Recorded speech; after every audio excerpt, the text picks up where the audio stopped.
Shalom Bapak-bapak Ibu-ibu semua. Shalom. Apa kabar? Luar Luar biasa. Saudara, kalau kita ada di tempat ini, kita patut bersyukur sama Tuhan karena Dia sudah begitu baik ya. Kita diberikan kesehatan, kita sudah diberkati, kita dipimpin dari perjalanan sampai di tempat ini tidak kekurangan suatu apapun. Itu semua karena berkat Tuhan. Oleh karena itu, kita akan siap untuk beribadah hari ini. Siapkan hati kita dan pikiran kita supaya tertuju hanya pada Tuhan. Mari kita satukan hati kita. Bapa di surga, kami mengucap syukur Tuhan untuk kasih-Mu yang begitu melimpah dalam hidup kami. Terima kasih karena Engkau begitu baik buat kami. Terima kasih untuk berkat-Mu. Terima kasih untuk penyertaan-Mu yang sempurna.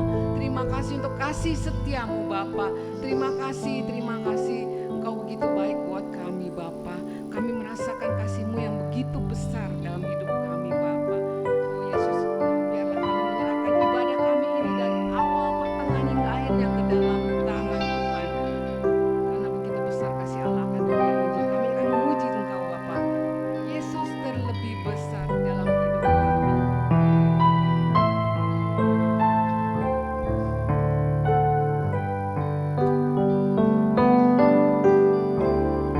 Yesus terlebih besar. Yesus terlebih besar di dalamku,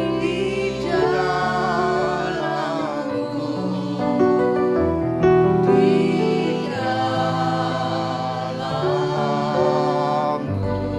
Yesus terlebih besar. Yesus terlebih besar. Oh Yesus terlebih besar dalam hidup kami. Besar di dalamku selama-lamanya. Kita naikkan pujian ini, silakan bangkit berdiri Bapak Ibu. Yesus terlebih besar. Yesus terlebih besar di dalamku, di dalam Yesus terlebih besar di dalam hidup kami Bapa. Yesus terlebih besar. Yesus terlebih besar di dalamku selama-lamanya.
maka jiwa kami akan memuji Engkau Yesus.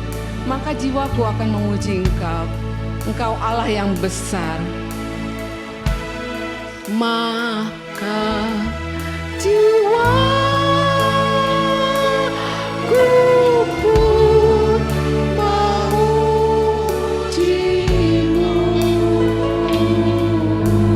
Sungguh besar Kau Allahku, besar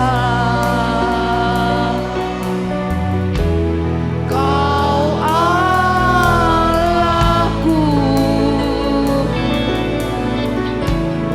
Maka jiwaku memuji Engkau.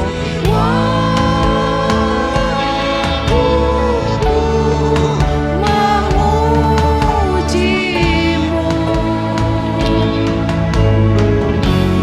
Sungguh besar. Oh Tuhan, aku memuji kebesaran-Mu Tuhan. Aku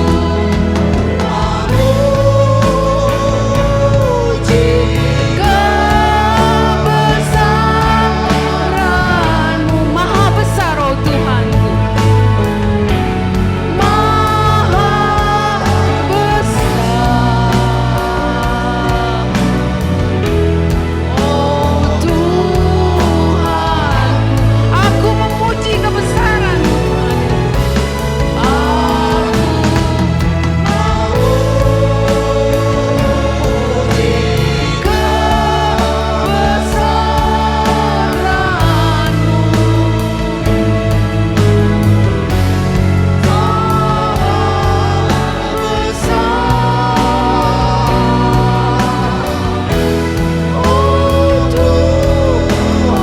Maha besar oh Tuhanku, maha besar. Oh Tuhan,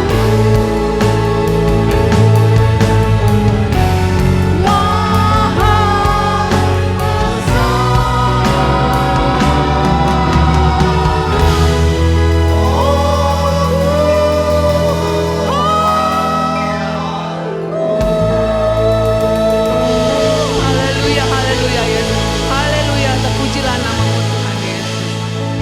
Amin. Saudara siap puji Tuhan? Siap? Kita sambut Raja kita. Mari kita sambut Sang Raja. Masih kuat berdiri, Bapak-bapak, Ibu-ibu? Ya.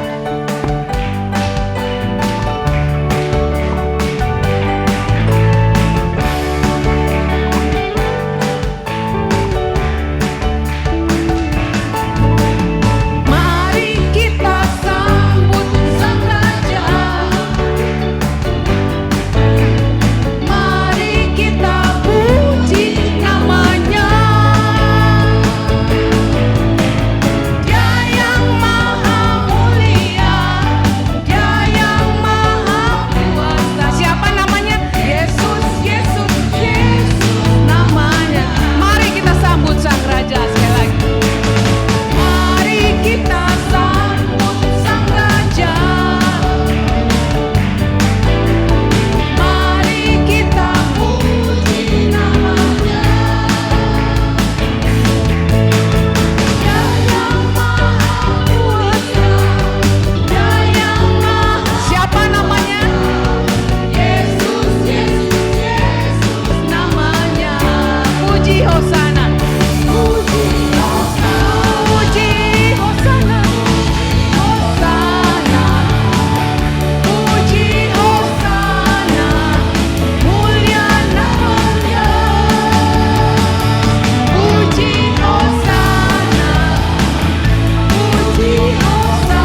nyanyi glory.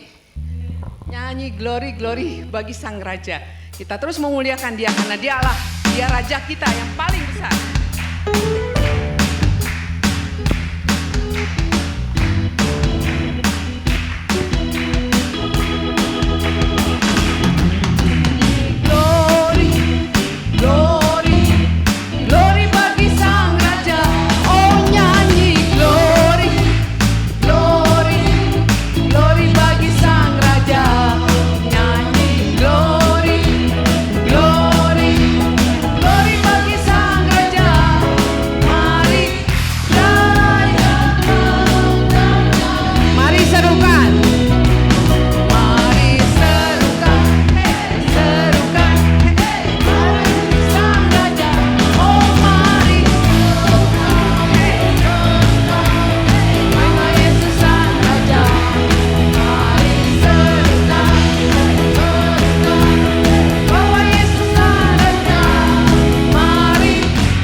Saat ini kita akan memberikan persembahan perpuluhan ya. Persembahan pertama silakan yang bertugas untuk maju ke depan. Kita akan memuji, besarkan nama Tuhan. Kita akan berdoa dulu. Ibu Lingvi ya, berdoa ya. Untuk persembahan. Kita berdoa dulu.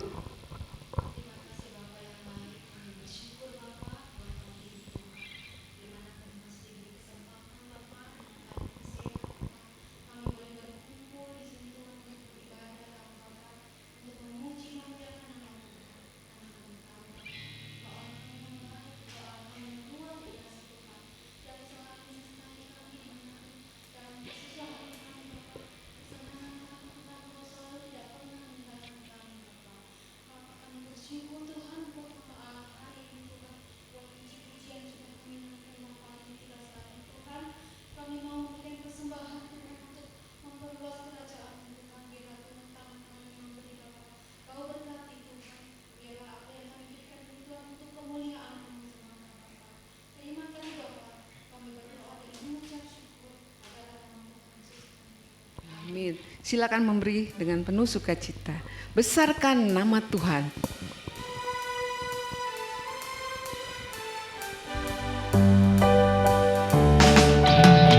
Besarkan nama Tuhan. Pujilah, pujilah Dia. Haleluya. Kemurahannya besar, tiada terkira. Aku tak dapat balas betapa besar kasih-Nya.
paduan suara akan memberikan satu pujian. Nanti pada akhir pujian dari paduan suara kami akan mengajak jemaat juga untuk menyanyikan pujian ini.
Mari kita berdoa.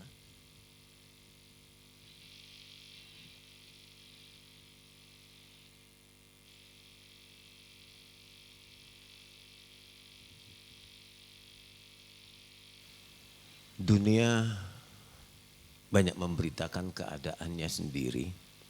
Pimpinan-pimpinan negara, ahli-ahli ekonomi dan menteri-menteri keuangan dunia mengingatkan kami masyarakat dunia untuk menghadapi hari-hari ke depan akan terjadi kegelapan ekonomi dengan segala dampaknya. Kami berdoa biar pemerintah Indonesia melalui Pak Jokowi dimampukan untuk mengelola kekayaan Indonesia khususnya bidang pangan dapat mencukupi kebutuhan rakyat Indonesia 270 juta ini ya Tuhan. Belas kasihan rahmat-Mu kiranya turun atas bangsa ini yang terus berseru melalui gereja-Mu, melalui umat-Mu ya Tuhan. Kami umat-Mu dimampukan untuk meresponi dengan hikmat-Mu agar menata hidup sedemikian rupa. Sambil berdoa kami bekerja keras untuk bisa hidup survive tahun-tahun ke depan. Kami sangat percaya Allah yang maha besar itu yang telah sanggup memelihara hal yang kecil seperti burung pipit dan bunga bakung. Juga mampu dan mau menjaga kami, memelihara kami sedemikian rupa sebagai umatnya kesayangan Tuhan. Tuhan, kami selalu rindukan suara-Mu untuk mengajar, membimbing kami untuk memahami kehendak-Mu, keinginan-Mu, kerinduan-Mu, rancangan-Mu, cinta-Mu Tuhan terhadap kami sekalian. Saatnya kami menyenengkan telinga. Setelah kami menyampaikan rasa terima kasih kami melalui pujian-pujian. Saatnya Engkau berbicara sebagai Bapa itu membimbing, mengarahkan kami dengan kehendak-Mu, dengan keinginan-Mu. Roh Kudus membantu kami untuk memahami berita firman-Mu, berita sabda-Mu, isi hati-Mu sebagian disampaikan pada kami sekalian. Untuk jemaat yang di bawah dan di atas bahkan yang mengikuti ibadah YouTube ya Tuhan. Di dalam nama-Mu Tuhan Yesus kami berdoa. Amin. Pujian Padus hari ini bagus. Tahun depan jika saya diundang keluar kota, kita naik kereta. So, kalau naik pesawat kan mahal, naik kereta. Bawakan lagu ini yang tadi. Dua lagu ini salah satu yang ibu, bapak, saudara habis nyanyikan pada gereja lain. Kelihatannya Padus sudah turun gunung nih ibu bapak. Selama ini bertapa. Semedi untuk mendapatkan kuasa dan hikmat. Hari ini dalam minggu ini sudah turun gunung, sudah waktunya untuk menyampaikan pujian bagi Tuhan. Kalau tidak salah, Padus ini masuk tahun yang ke-7 ya. Tahun ke-7.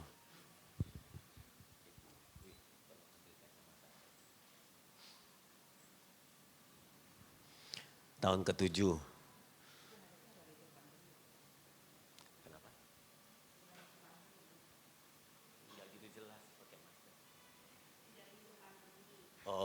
Oh pandemi nggak dihitung. Jadi kalau ada pandemi 10 tahun gitu. Hah? Oh 4 tahun. 7 tahun itu dengan pandemi maksudnya. Ibu sering kali ngomong nggak jelas nih. Waktu menyatakan cinta aja nggak jelas, saya minta mempertegasnya. Godain biasa. Bapak Ibu, jadi ini tahun yang ke-7 perjalanan Padus. Dengan dilalui pandemi dan kemudian bangkit kembali. Oke, mari hari ini saya ingin menyampaikan firman Tuhan dengan tema jangan hilangkan hidup bergaul dengan Tuhan. Nanti pemusik tunggu sebentar ya, ada gilirannya kita nyanyi sebentar. Jangan hilangkan hidup bergaul dengan Tuhan. Karena saya tahu betul bahwa kekristenan itu inti isi yang paling dalam adalah bergaul dengan Tuhan. Kita mengenal dan menyembah Allah itu bukan seperti pegawai mengabdi kepada majikannya, kepada bosnya. Tapi kekesanan itu adalah hubungan anak dan bapak. Kalau kita sudah menyebut diri anak dan dia adalah abah bapak kita, maka sudah seharusnya kita memiliki hubungan pribadi, bukan kolektif, bukan asal tahu atau kata orang, tapi kita betul-betul mengenal dia secara pribadi. Untuk itu saya, karena mumpung pemusik ada di sini, mengajak saudara menaikkan sebuah pujian, bisa ditayangkan oleh multimedia. Ku rindu selalu mendengar suaramu Tuhan. Maaf di skip dulu tema firman hari ini.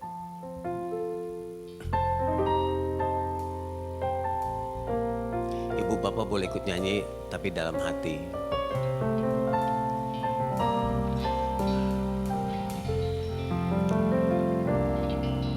Ku rindu selalu mendengar suaramu Tuhan.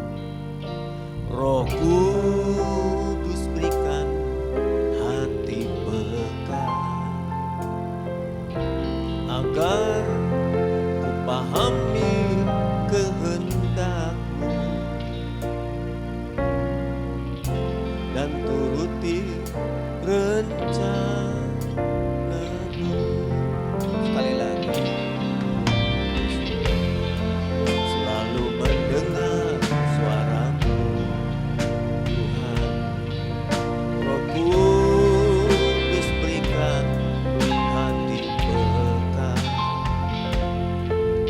agar ku pahami kehendak-Mu dan turuti rencana-Mu.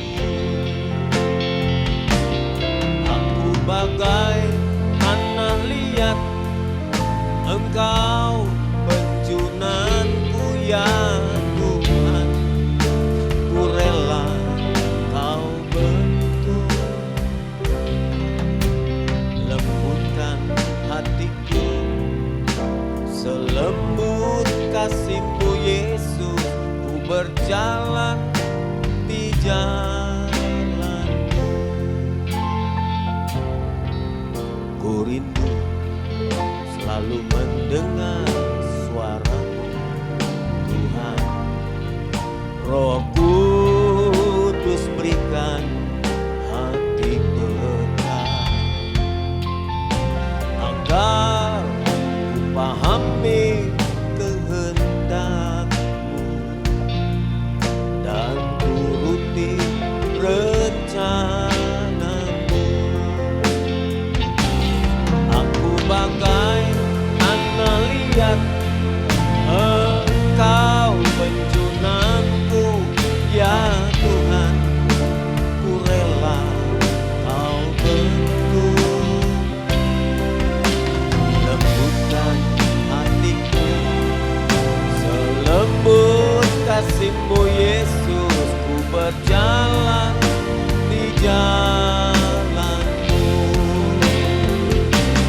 Aku bagai tanah liat, Engkau penjunanku ya Tuhan. Ku rela Kau bentuk, lembutkan hatiku selembut kasih-Mu Yesus. Ku berjalan di jalan-Mu. Ku berjalan di jalan-Mu. Ku berjalan di jalan-Mu.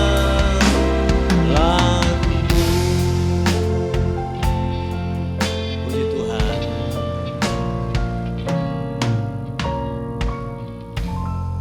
Tujuan kita membentuk atau menjalani hubungan secara pribadi dengan Bapa kita supaya kita makin mengenal Tuhan kita. Dosa telah memisahkan manusia dari hadirat Tuhan. Mungkin ratusan bahkan ribuan tahun. Sampai Tuhan sendiri turun menemui kita. Menjalin kembali hubungan yang telah putus akibat dosa itu.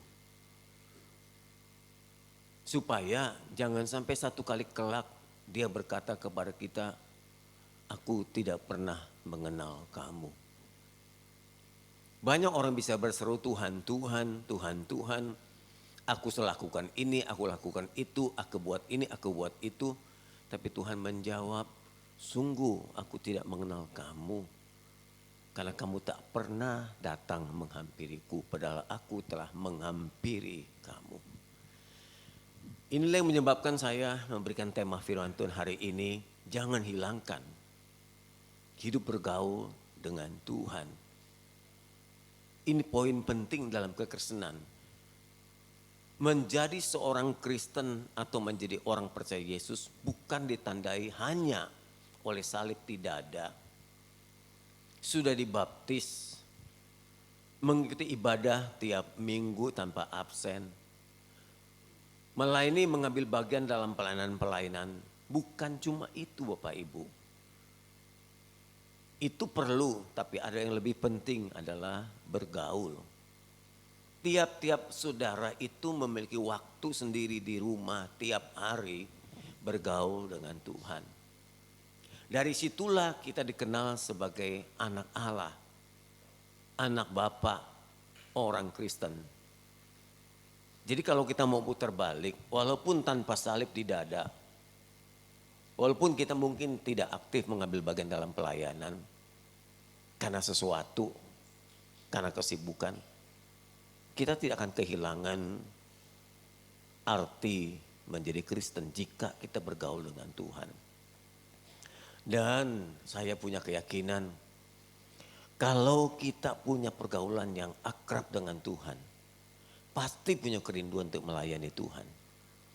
Kalau kita punya pergaulan intim dengan Tuhan, kita rindu berbuat membalas kebaikan-kebaikan Tuhan. Sebab orang yang bergaul dengan Tuhan pasti mengenal kasih Tuhan. Mengenal pengorbanan Tuhan. Mengenal perbuatan-perbuatan Tuhan. Dia tidak akan tahan kalau dia berdiam diri tanpa harus berbuat sesuatu bagi Tuhan. Saudaraku, dari awal Allah menciptakan manusia supaya manusia bergaul dengan Tuhan. Seperti tertulis dalam Kejadian pasal 3 ayat 8 dan 9 yang berkata demikian.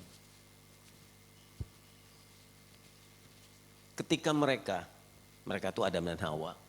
Ketika Adam dan Hawa telah diciptakan, ditempatkan di Taman Eden.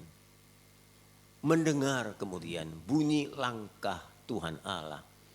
Mendengar bunyi langkah Tuhan Allah berjalan-jalan dalam taman di mana manusia ditempatkan pada waktu hari sejuk. Lepas dari kalimat di bawahnya, kita tahu bahwa Allah punya kebiasaan pada hari-hari sejuk, biasanya pagi hari atau sore hari, Allah itu datang menghampiri manusia ciptaannya untuk bertemu dengan ciptaannya Adam Hawa. Itu sudah terjadi. Kalau Anda membaca kitab Kejadian pasal 1 sampai pasal 3, bukan berarti Adam Hawa di Taman Eden itu cuma 2-3 hari. Kemungkinan bisa beberapa tahun mereka ditempatkan di Taman Eden. Karena nggak tertulis waktunya ketika Adam Hawa belum berbuat dosa. Tidak ditulis. Kemungkinan besar Allah selalu datang dan sudah sering Allah datang bergaul dengan manusia. Lalu bersembunyilah manusia. Ini ketika Adam Hawa telah berbuat dosa, jadi sembunyi. Kalau dosa mereka belum buat atau sebelum mereka berbuat dosa, mereka tidak bersembunyi terhadap Allah. Terhadap Tuhan Allah di antara pohon-pohonan dalam taman itu, tetapi Tuhan masih memanggilnya dan berfirman, "Di mana engkau?" Kalimat ini pun seringkali ditanya kepada kita tiap hari di tengah-tengah kesibukan kita. Tuhan bertanya, di mana engkau? Kenapa pagi ini tidak menjumpai aku? Kenapa malam hari langsung kau tidur tidak menjumpai aku? Saya punya anak bontot. Dan keempat putri ini, 3 sudah keluar rumah berumah tangga. Yang keempat juga akhirnya sekarang keluar rumah karena kuliah di Karawaci. Biasanya kita suka ngobrol tiap hari, tapi sekarang udah enggak lagi karena dia harus kuliah pulangnya Jumat atau Sabtu. Nah ini Minggu, Sabtu ini dipakai untuk seminar. Dia bilang kangen banget sama papa mama. Setiap orang yang punya hubungan batin, hubungan darah, hubungan bapak dan anak selalu rindu untuk bergaul. Saudara dan saya sudah ditebus oleh darah Tuhan. Hubungan kita bukan lagi umat dan Allah, bos dan pegawai. Tapi hubungan kita adalah bapak dan anak. Tuhan bertanya, di mana engkau pagi hari? Di mana malam hari ketika sebelum engkau tidur? Kenapa tidak menjumpaiku? Pertanyaan yang sama itu terdengung tiap hari seperti yang ditanyakan Allah kepada Adam.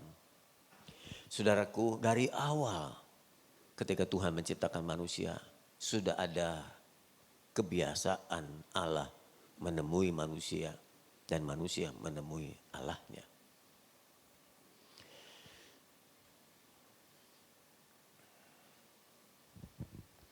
Dosa yang dibuat oleh nenek moyang kita sama, andaikan kita pun diletakkan di Taman Eden yang sama, kita melakukan juga kesalahan. Ketika cobaan datang, diberikan kesempatan untuk memakan buah itu, kita pun akan memakannya. Buah itu bisa berbentuk macam-macam di zaman sekarang ini. Bisa tawaran jabatan, bisa kekayaan, ya, bisa harta benda, bisa kedudukan, bisa jodoh, macam-macam. Bisa membuat kita meninggalkan Tuhan. Jadi jangan heran orang jadi berpindah agama, berpindah iman, walaupun tidak banyak. Bisa.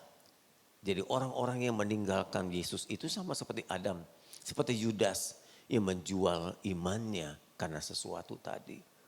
Jadi jangan bilang Adam sih berbuat begitu, kalau saya sih enggak. Tidak ada yang kebal.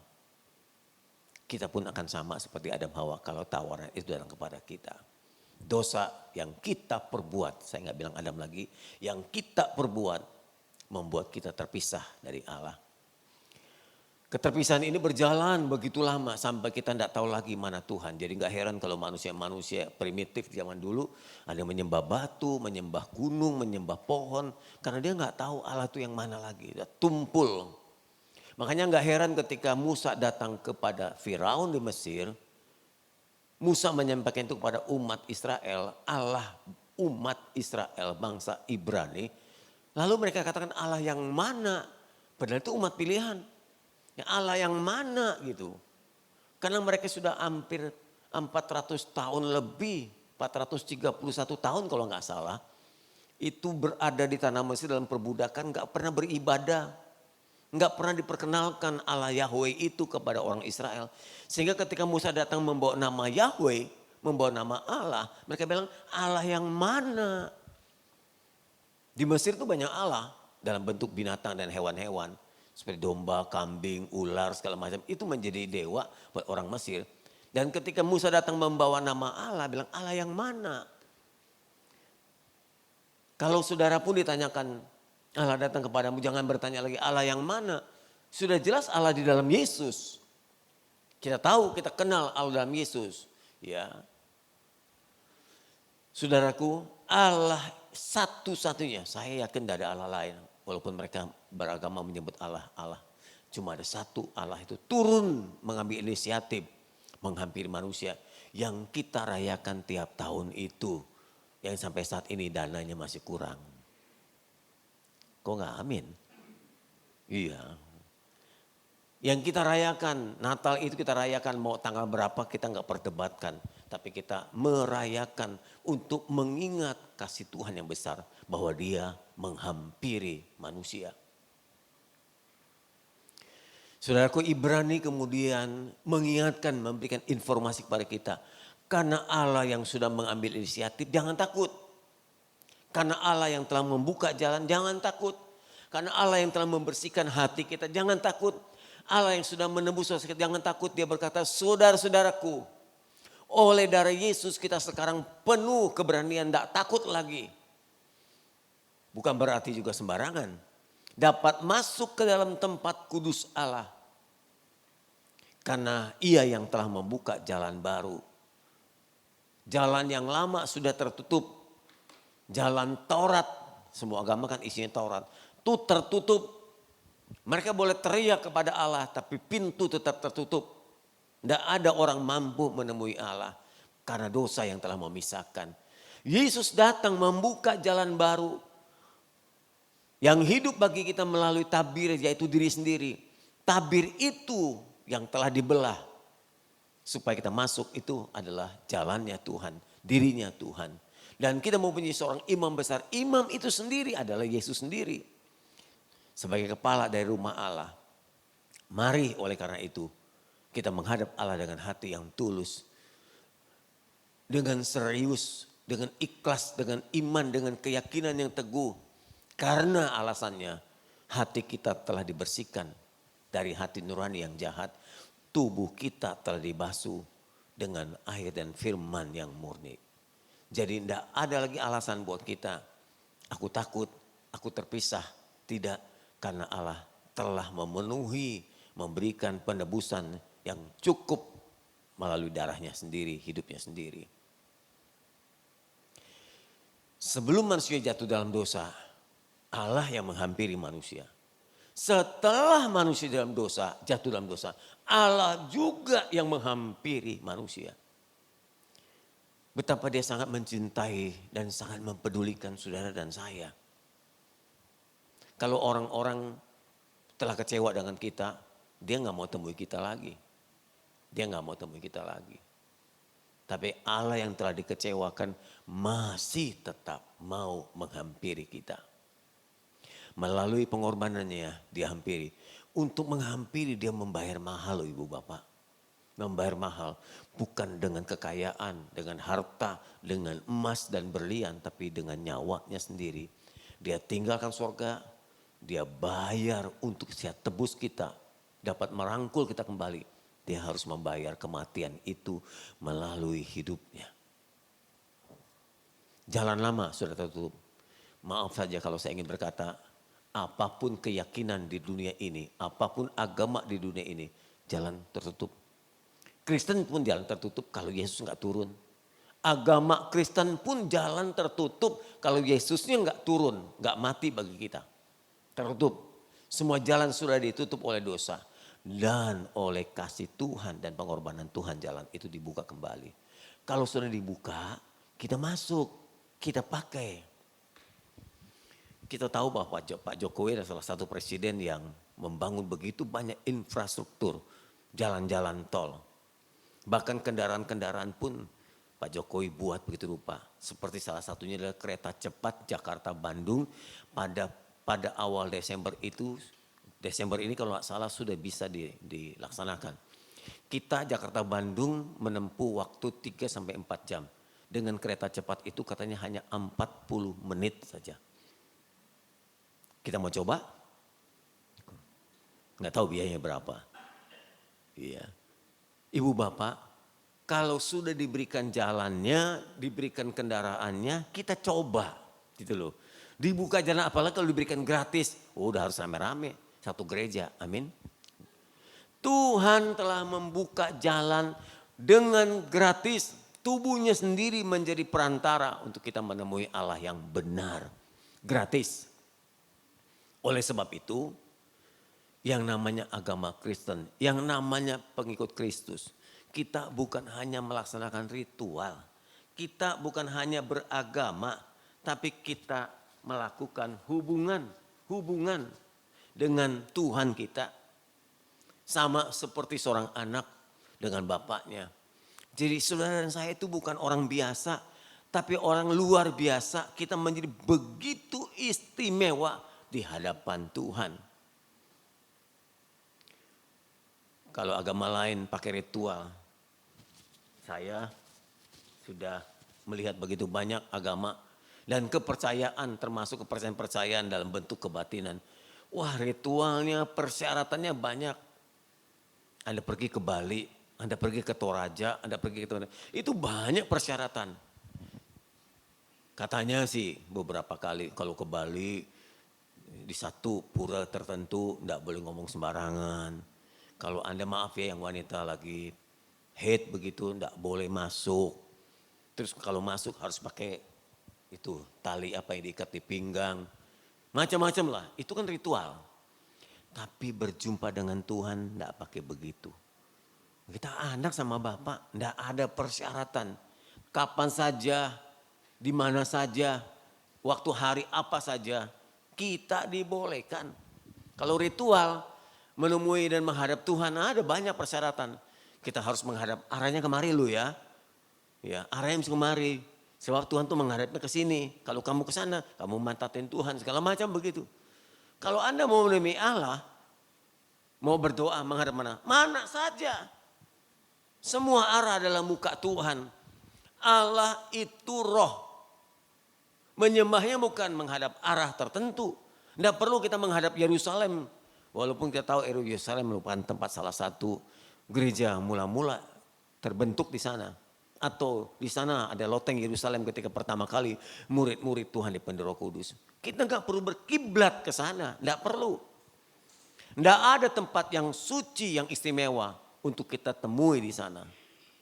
Tidak ada persyaratan karena Allah menjadi pribadi yang kita sembah, bukan tempat.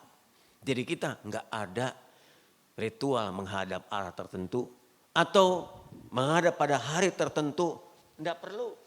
Nggak perlu Ibu Bapak. Nggak perlu hari tertentu. Wah kalau menghadap Tuhan harus hari Minggu, doa yang tokcer hari Minggu atau Minggu pagi. Tidak, kapan saja saudara mau menemui Allah. Berdoa dan meminta sesuatu kepada Allah silakan. Hari apa saja indah bagi Tuhan.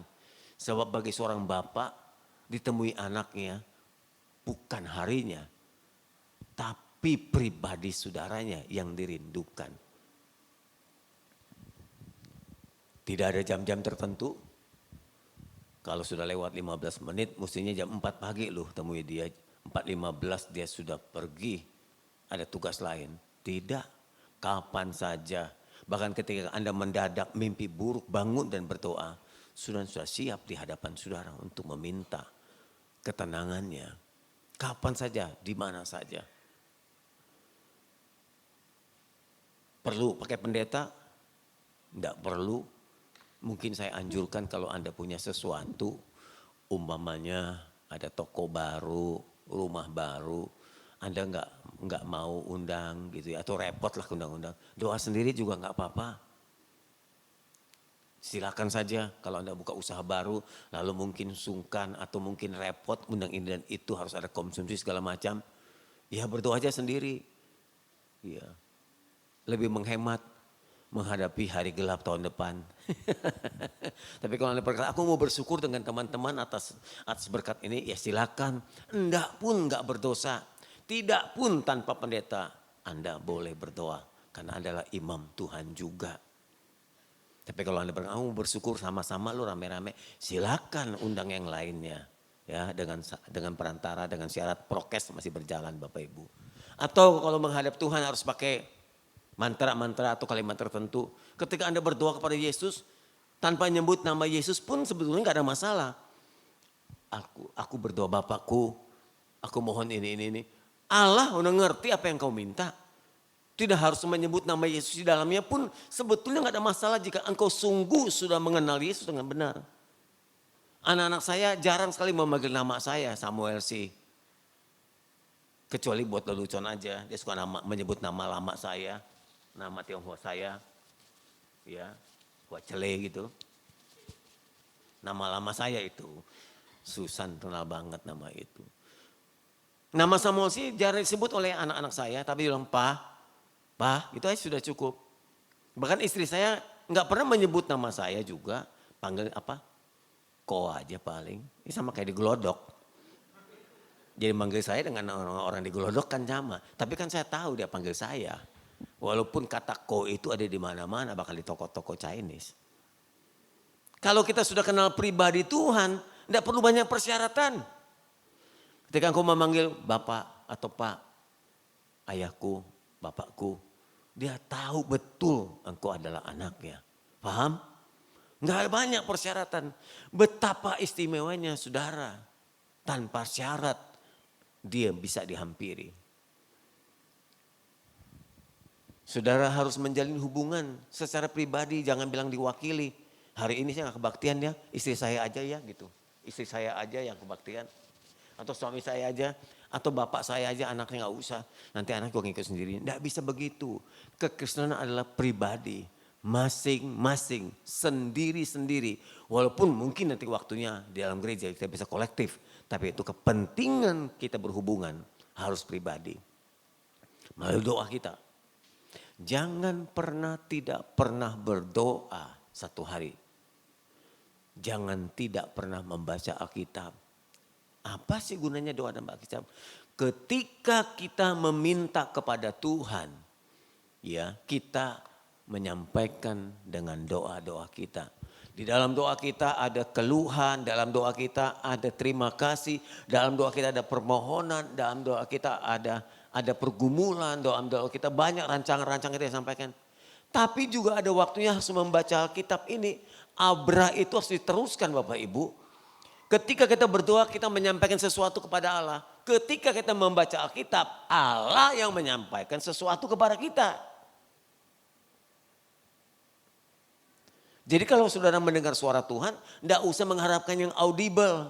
Tidak usah langsung, saya mau dengar langsung dari Tuhan. Ya Allah bicara. Kalau Allah bicara kuping Anda akan pecah. Kepala saudara akan pecah. Karena begitu dahsyatnya suara dia. Waktu bangsa Israel nggak percaya dengan Musa dan dia berkata, aku ingin dengar langsung dengan suara Tuhan. Aku nggak percaya kamu sebagai perantara. Tuhan bicara kepada Israel. Nggak tahan telinganya dia. Dan akhirnya bangsa Israel berkata, biar Musa engkau menjadi perantara, engkau yang berbicara kepada Allah, lalu sampaikan kepada kami. Supaya telinga kami tidak pecah. Ibu bapak, Alkitab telah menjadi perantara dari nabi-nabi, rasul-rasul, hamba-hamba Tuhan. Jadi bacalah dengan teratur perlahan. Dari situ Anda akan mulai satu-satu mengenal akan kehendaknya, rencananya, perintahnya, larangannya, isi hatinya, cara berpikirnya, saudara akan mengenal. Makin sering, makin lama, makin banyak, tentunya saudara makin kenalkan dia. Sebaliknya, kalau saudara makin tidak membaca Alkitab, makin gak tahu apa Tuhan mau. Jadi kalau kita sudah berdoa lalu minta sesuatu, sudah gilirannya dia berbicara. Dengan membaca Alkitab, nah kita makin tahu apa Tuhan mau. Gak usah lagi apa sih kehendak Tuhan, gak usah bertanya apalagi sih kehendak Tuhan. Orang udah kita baca di sini, isinya di sini. Bahkan sebaliknya kalau ada orang-orang termasuk pendeta-pendeta berkata Tuhan bicara kepada saya loh, saya lebih banyak tidak percaya tuh. Itu sugesti aja memotivasi orang supaya kelihatan ini pendeta orang hebat banget nih Tuhan bicara sama dia. Sudah cukup Tuhan memberikan Alkitab ini agar umatnya bisa tahu kehendaknya. Tidak perlulah bikin sensasi Tuhan bicara kepada saya, Tuhan bicara. Orang Alkitab berkata, Allah berkata, aku telah membukukannya perkataan-perkataanku. Untuk apalagi aku bicara langsung kepadamu. Makanya muncullah sekolah-sekolah teologi untuk mempelajari, mempermudah bacaan Alkitab ini. Jadi bacalah Alkitab. Jangan pernah berhenti. Diulang-ulang terus. Karena biasanya sekali baca belum ngerti. 2 kali belum ngerti. Nanti mungkin ketiga keempat kali mulai, oh itu maksudnya, oh itu maksudnya. Begitu ibu bapak. Ya.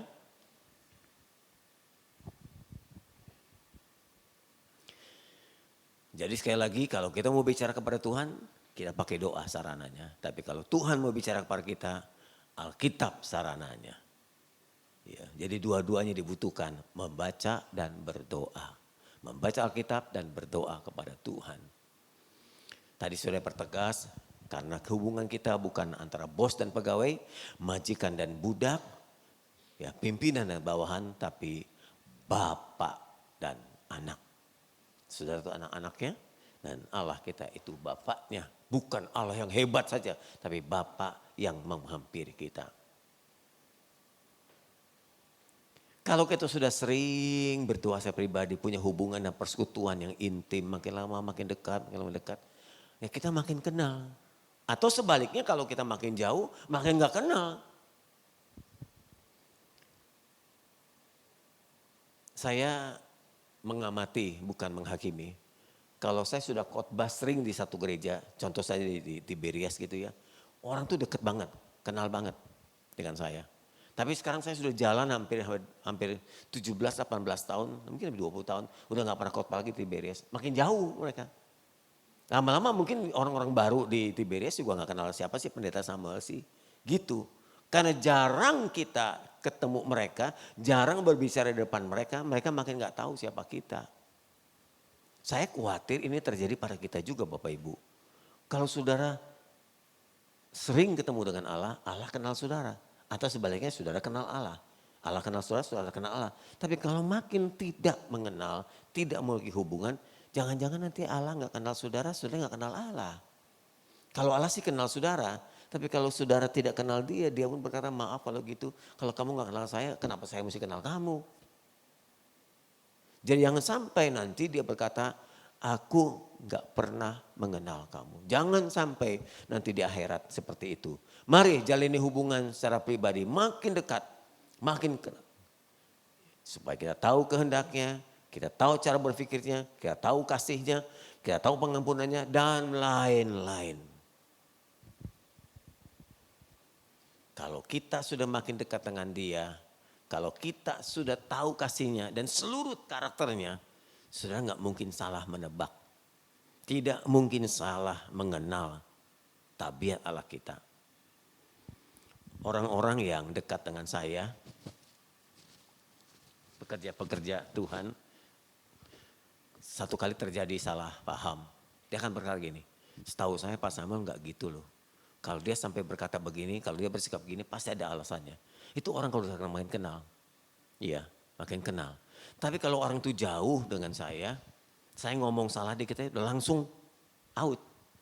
Karena dia gak tahu siapa saya dan bagaimana sifat saya yang sesungguhnya. Betul gak Ibu Bapak? Begitupun orang lain terhadap saudara. Kalau saudara kenal baik dengan dia, dia salah dikit.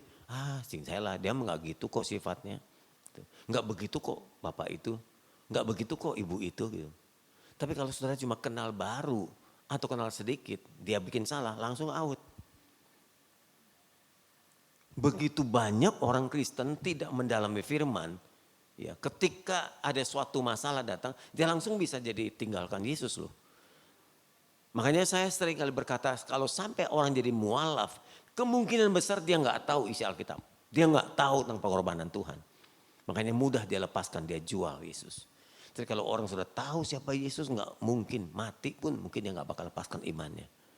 Jadi orang-orang yang meninggalkan Yesus itu orang-orang yang tidak tahu sesungguhnya Yesus siapa. Maka itu saudara dan saya didorong untuk mengenal dia supaya tidak salah menilai. Seringkali ada orang menilai Allah itu seperti hakim. Karena salah. Apa tugasnya hakim?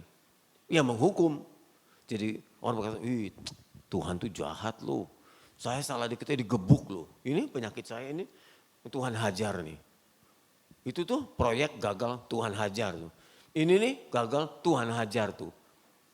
Seakan-akan kita tuh dihantui untuk dihukum terus. Seakan-akan dicari-cari kesalahan lalu kemudian dihukumnya. Jadi Allah di sorga itu duduk di singgasana meja pengadilan. Dia memperhatikan itu satu persatu. Salah pukul, salah ketok, hukum-hukum. Sebab itu banyak orang jadi takut seperti ini. Takut bukan menghormati tapi takut karena dihukum. Banyak orang gak mau buat dosa. Kenapa? Takut dihukum. Bukan, yang benar adalah tidak mau berdosa karena menghormati Tuhan. Itu yang betul. Bukan karena takut dihukum tapi menghormati Tuhan. Jangan anggap Allah seperti ini. Anggapan yang kedua, Allah itu seperti algojo. Gebukin mulu. Salah dikit gebuk, salah dikit gebuk. Yang menggebuk kita itu dosa kita sendiri. Umpamanya ada seorang loncat dari lantai 3 gereja ini ke bawah. Kemudian tangannya patah, kakinya patah. Jangan berkata Allah menghukum saya. Bukan. Yang menghukum adalah kebodohanmu. Kenapa kau loncat dari lantai 3? Kebodohan itu yang membuat engkau menderita. Kan ada anak tangga. Turunnya anak tangga karena mesti harus loncat. Kecuali mungkin terjadi sesuatu gitu ya. Jadi jangan anggap kalau jika sesuatu penderitaan, lalu anggap bahwa Allah memukul, Allah menghakimi. Anggapan yang ketiga adalah Allah terlalu banyak mengatur. Anda lihat Alkitab ini, bukan cuma Alkitab kita, kitab lain juga tebal-tebal juga. Ya, Al-Quran tebal, Tripitaka tebal, Alkitab tebal. Isunya peraturan semua, ini enggak boleh, ini boleh. Maka itu ada orang-orang Kristen yang kulit, Kristen yang cetek dan dangkal, seringkali bertanya ini boleh enggak, itu enggak boleh enggak, itu enggak boleh enggak, itu boleh enggak gitu. Kalau saya simpulkan cuma satu aja, semua boleh. Yang tidak boleh cuma satu doang. Dosa, udah selesai. Makan babi boleh, orang makan babi enggak dosa kok. Gitu. Makan di restoran boleh. Selama bayar, nggak bayar mau digebugin. Apalagi utang, boleh asal bayar. Hampir semua pengusaha kan utang juga, harus bayar. Apalagi, nah macam-macam lah. Oh sebut, boleh. Cuma satu aja orang Kristen kan enteng. Nggak banyak larangan, nggak diatur gini-gini, enggak. Jangan anggap salah. Kalau kita tak mendalami dengan benar kekristenan kita, maka kita nggak jadi beban ikut Tuhan. Ringan. Kuk yang Tuhan berikan itu ringan. Jangan anggap bahwa Allah terlalu banyak mengatur. Semua aturannya dilakukan buat kita demi kebaikan kita. Kembali lagi ke cucu nih. Cucu ini agak sedikit agak keras, laki-laki. Kalau dia udah buat ini kita bilang jangan pakai itu Prin, ini nggak boleh. Terus dia balikin, kungkung nih nggak taat nih, aku kok nggak boleh gini gitu. Masih kecil ngomongnya nggak taat terus kalau kemauannya nggak dituruti dia bilang kita nggak taat sama dia. Kita suruh taat sama dia. Lucu tuh anak. Engkongnya suruh taat sama cucunya. Kita balikin. Yang mesti taat itu yang kecil sama yang gede. Dia balikin. Enggak, yang taat yang gede mesti taat sama yang kecil. Yang tua taat sama yang muda gitu. Gergetan gitu dengar begitu. Bapak Ibu, seringkali kita begitu. Bukan kita taat sama Allah, Allah suruh taat sama kita. Kita yang ngatur Allah, bukan Allah yang mengatur kita. Kita merasa lebih tahu daripada Allah. Ayo, kalau cucu kita maklumi, kalau Anda janganlah. Ya. Nah yang terakhir. Kalau saudara dan saya tidak punya hubungan, kebaktian tetap jalan tiap minggu, rajin, pakai salib, bawa Alkitab, melayani. Tapi kalau saudara nggak punya hubungan pribadi dengan Tuhan, maaf ya. Yang tahu cuma saudara, saya nggak pernah datang ke rumah saudara ngecek-ngecek. Tapi saya berharap Anda punya hubungan pribadi. Kalau saudara nggak punya hubungan pribadi, nggak membiasakan diri menyiapkan waktu berhubungan dengan Tuhan. Saudara itu kulit loh, saudara itu imitasi. Semua produk yang imitasi itu nggak bagus. Dulu Cungkuo, Cina dianggap sebagai negeri imitasi, suka meniru-niru. Tapi sekarang kan udah enggak. Sekarang banyak barang-barang Cungkuo yang bermutu, tapi harganya udah naik. Biasanya begitu, kalau barang sudah bermutu harga naik. Kalau barang enggak bermutu harga turun. Saya berharap Anda jadi Kristen bukan imitasi. Supaya engkau berharga mahal di mata Tuhan. Mari miliki hubungan pribadi. Jangan kulit saja Kristen kita. Tapi kita betul-betul memiliki isi dalam kekristenan kita. Kalau orang-orang Kristen kulit, orang-orang Kristen palsu, orang-orang Kristen imitasi, tanda-tandanya, ciri-cirinya, hidupnya gak pernah alami perubahan. Saya udah ikut Pak Samuel lu berapa tahun? Udah 15 tahun, tapi gak berubah tabiatnya. Karakternya gak berubah, jangan-jangan Kristen imitasi dia. Cuma ikuti kegiatan apa yang gembala perintahkan aja. Tapi dia sendiri gak punya hubungan dengan Tuhan. Makanya Tuhan gak bisa robah dia. Atau jangan-jangan dia belum pernah bertobat karena perubahan harus dimulai dengan pertobatan. Setelah bertobat baru dikelola oleh Tuhan hati dan batinnya, karakternya. Lalu dia akan berubah. Lalu dia makin bertumbuh. Nah itu Kristen sejati. Kristen tulen, tapi Kristen imitasi. Banyak palsu, hanya kulit saja. Ke gereja, nyanyi, kasih kolekte. Nah ini jadi kewajiban. Saya Kristen loh, makanya saya ke gereja. Gitu. Tapi hubungan dengan Tuhan itu tidak pernah ada. Selain saudara dan saya punya ibadah tiap minggu. Kita harus punya waktu hubungan dengan Tuhan tiap hari di rumah dengan Tuhan. Kalau tidak Kristen seperti ini dapat ditiru. Raja negeri tiruan. Pandai meniru adalah Cina. Awalnya saya melihat Cina itu hebat ya. Awalnya meniru. Produk-produk dari luar, di luar negerinya, dari Amerika, dari Jerman, dari Eropa, dia tiru. Lama-lama dia buat sendiri. Saya melihat ada satu kebiasaan Chinese begitu. Awalnya dia nggak ngerti apa-apa. Dia kerja sama orang, dia belajar, udah bisa dia buka sendiri. Orang Cina tidak mau selamanya jadi pegawai. Satu kali dia harus jadi bos. Itu pemikiran kita secara mendasar. Jadi awalnya dia belajar, oh begini. Nanti bisa dia usaha sendiri. Makanya jangan heran kalau keturunan Chinese jadi maju. Karena punya visi ke depan. Ingin jadi pemimpin, ingin jadi bos, belajar dari bawah. Bapak Ibu, ya, kita juga begitu. Tapi jangan sampai kita cuma barang tiruan imitasi. Jangan Kristen imitasi, coba perhatikan baik-baik. Kristen imitasi kan biasanya cuma bajunya doang. Ya dulu sih dikenal Kristen pakai baju putih, dulu. Sekarang sih ada yang hijau, ada yang toska gitu ya. Kayak padus dong begitu. Ada yang batik, sekarang mau banyak lah. Dulu dikenal dengan putih, apalagi dulu GPPS. Itu asalnya dari Ibu Gembala itu lulusan GPPS. Om Ishak lihat tuh selalu harus pakai baju putih ya. Baju putih, celana putih, cuma dasinya yang hitam. Sebab malaikat itu bajunya putih gitu. Padahal setahu saya malaikat itu gak pakai baju. Tuhan tuh gak pakai baju. Kalau ada terlihat di badannya pakaian itu kemuliaan. Bukan putih, mengkilap sebetulnya yang tepat. Jadi mesti diluruskan menurut saya. Putih dianggap suci gitu kan ya. Jadi pakai baju putih. Terus apalagi orang Kristen modelnya apa? Pakai salib ya, itu Kristen. Bawa Alkitab, orang Kristen. Terus ngomong, kalau ketemu orang jawabnya selalu haleluya, puji Tuhan gitu. Nah satu kali saya bawa preman dari luar untuk menunjukkan kepada saudara begini loh model Kristen imitasi. Di tengah jalan saya temu preman masih sedikit-sedikit mabok-mabok gitu. Mulutnya masih bawa alkohol. Saya bilang yuk mau gak kerjasama dengan saya mau tunjukin kepada jemaat ini Kristen imitasi begini. Ngapain saya di gereja, saya kan preman. Saya bilang gak usah khawatir.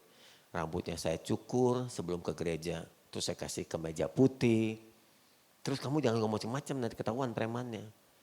Pakai salib yang gede, jadi saya pindahin salib mimbar buat dia. Tinggal nambahin kalung aja. Saya kasih Alkitab yang gede, dia panggul. Bukan dia teng-teng, dia panggul. Terus kalau ditanya, gimana nanti saya ketahuan? Ngomong aja haleluya. Ngomong haleluya. Tanya apa saja, haleluya. Lalu tanya terus, puji Tuhan. Tanya lagi, glory. Udah 3 aja, putar balik terus. Terus asyir di depan, ada asyir tugas hari ini. Wah Bapak, selamat datang. Terus dia jawab, haleluya. Luar biasa, udah pakai baju putih, pakai salib ngomong haleluya. Bapak tinggal di mana? Puji Tuhan, mulai gak nyambung tuh. Ya, orang Kristen yang tulen tuh gak nyambung memang. Sedikit kurang. Udah sarapan Pak pagi? Oh glory, mantap banget. Ya udah Pak, duduk. Bapak akan ditanya pasti balik lagi ke situ. Duduk di depan. Anda pikir pasti itu hamba Tuhan. Betul nggak? Yang bawa Bapak Gembala, hamba Tuhan bukan?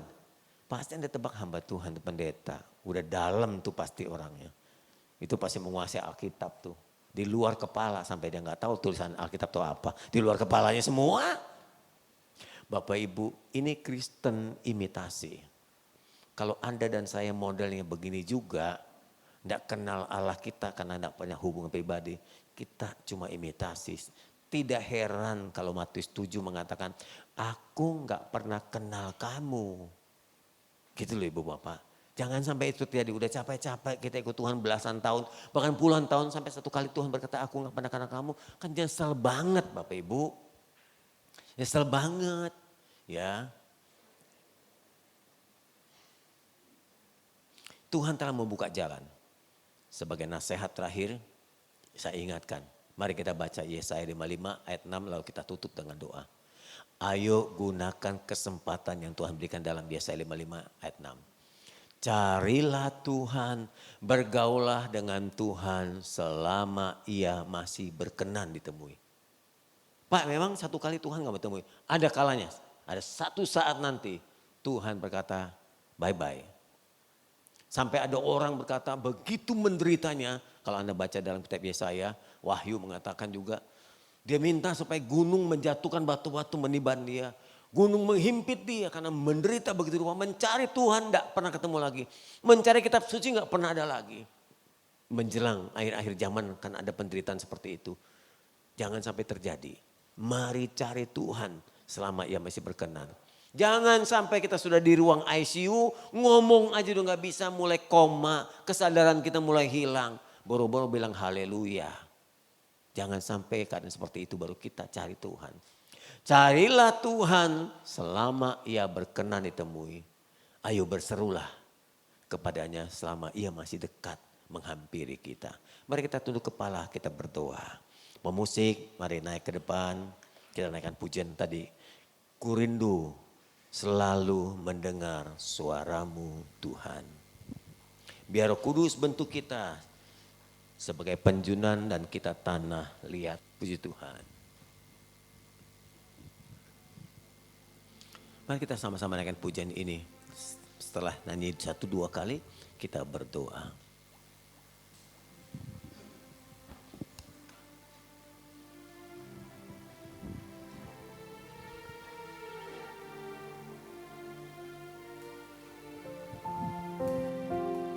Ku rindu selalu mendengar suaramu Tuhan.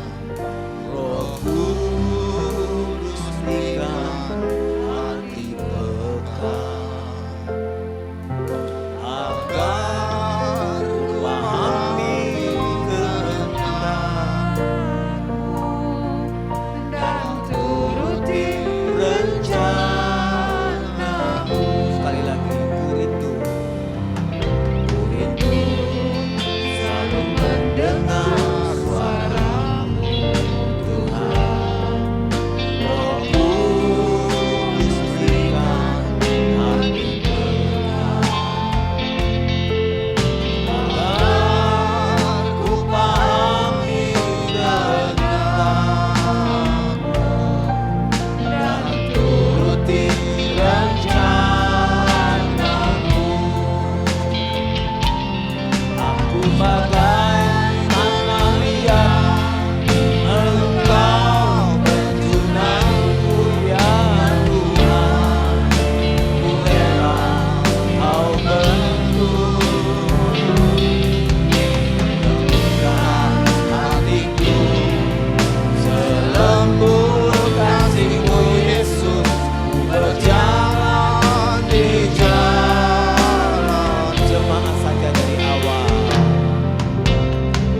keseriusan untuk menyediakan waktu bergaul dengan Tuhan. Pintu sudah dibuka, penebusan sudah dilakukan. Tidak sembarang orang dapat menemui Tuhan yang Maha Kudus. Hanya melalui Yesus, Tuhan yang telah turun dari surga. Jauh-jauh dia turun menemui kita. Dia turun ke dunia ini menjadi penebus, pembayar seluruh kesalahan kita. Dia kemudian membuka kembali pintu anugerah agar kita dapat menemui dia. Mari datangi dia. Bapa Surgawi, kami sudah dengar dengan jelas. Engkaulah satu-satunya Tuhan yang turun ke dunia ini menjadi manusia untuk menebus kesalahan kami, sekaligus membuka jalan agar kami dapat menemui pencipta kami. Jalan yang satu-satunya telah dibuka ini memberi kami kesempatan. Biar kami gunakan kesempatan ini. Kami ingin menemui Engkau selama Engkau masih berkenan. Agar kami bergaul, mengenal-Mu, mengenal kehendak-Mu, kasih-Mu, cinta-Mu, pengampunan-Mu, rencana-Mu. Agar kami berbuat tidak salah. Kami melakukan tidak salah. Kami tidak salah melayani. Kami tidak salah berkorban. Kami tidak salah berbuat karena kami mengenal apa yang Tuhan mau. Bantu kami Tuhan, jemaat-Mu yang pernah dan bahkan lama meninggalkan Engkau karena dosa kami. Terpisah dari Bapa kami yang baik. Sekarang pintu itu sudah dibuka. Jalan itu sudah dibuka. Kami ingin menemui-Mu tiap hari. Kalau tidak pagi, malam hari. 3 waktu senggang kami bergaul dengan-Mu. Berdoa dan membaca kitab-Mu. Roh Kudus bantu kami mewujudkan kerinduan ini. Dalam nama Yesus kami berdoa. Amin.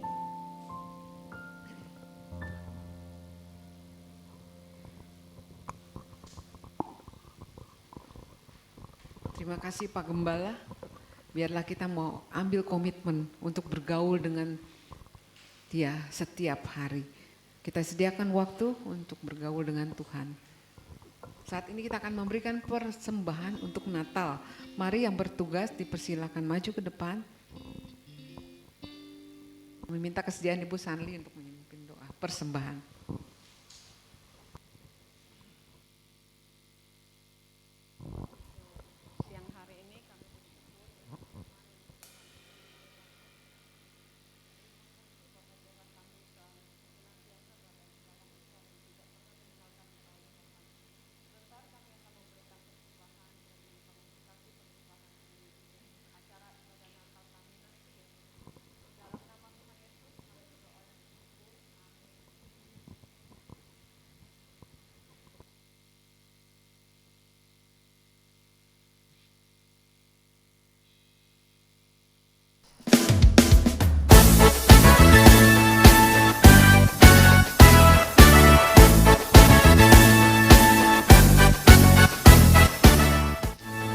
Shalom jemaat terkasih, puji nama Tuhan. Hari ini saya akan membacakan warta selama 1 minggu ke depan. Berikut cuplikannya.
sepanjang minggu ini.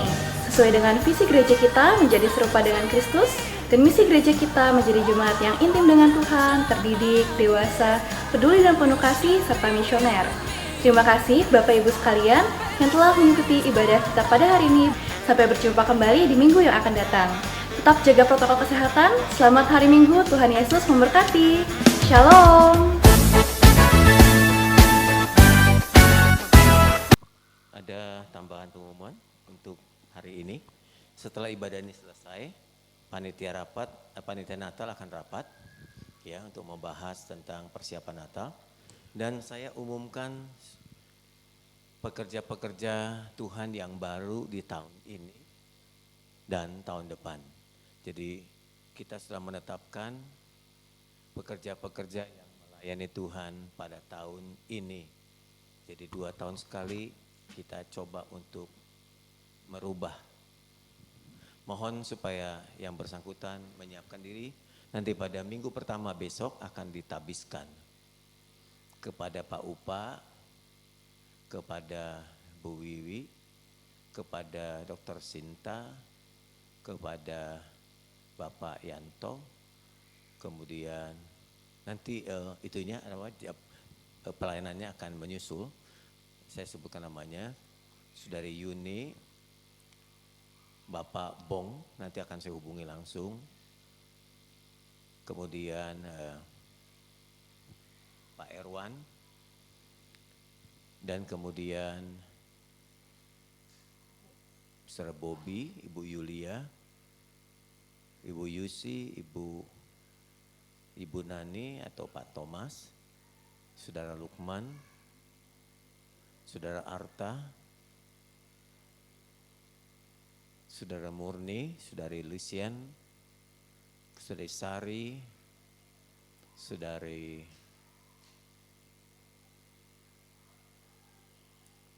Saudara Vera, Bapak Ferry, dan Dr. Sinta, tadi sudah disebutkan juga. Kurang lebih itu Ibu Bapak dan Saudara Konong, Gideon. Nah, saudara-saudara yang disebutkan namanya tadi menyiapkan diri untuk ditabiskan pada minggu besok. Sekaligus minggu besok akan disampaikan tugas-tugas yang saudara akan emban menjadi pelayan Tuhan di gereja ini. Ya, maksud saya perjamuan kudus. Oke, maksud saya perjamuan kudus pada minggu pertama. Saya pikir ini minggu terakhir. Mau gajian, cepat-cepat gajian. Baik, jadi minggu pertama di awal Desember, supaya petugas-tugas ini dapat juga melakukan tugasnya sebagai penyala lilin, ya, para koordinator ini. Baik, itu saja pengumuman dari saya. Kalau nanti ada revisi sedikit mungkin akan disampaikan lagi di awal bulan itu. Saya tidak tahu sisa dana Natal, maksud sisa kekurangan dana Natal ini ada tadi diumumkan? Berapa belum tahu ya? Sudah terkumpul berapa? 168 untuk 2 gereja. Ya, karena ini ibadah gabungan 168 juta lagi dalam waktu hampir 3 minggu ke depan. Karena kita akan merayakan Natal tanggal 23 Desember. Mari yang terbeban bisa mempercepat memberikan donasinya, membantu perayaan Natal. Tuhan berkati. Mari kita bangkit berdiri. Kita akhiri ibadah kita. Terima kasih Tuhan untuk ibadah hari ini,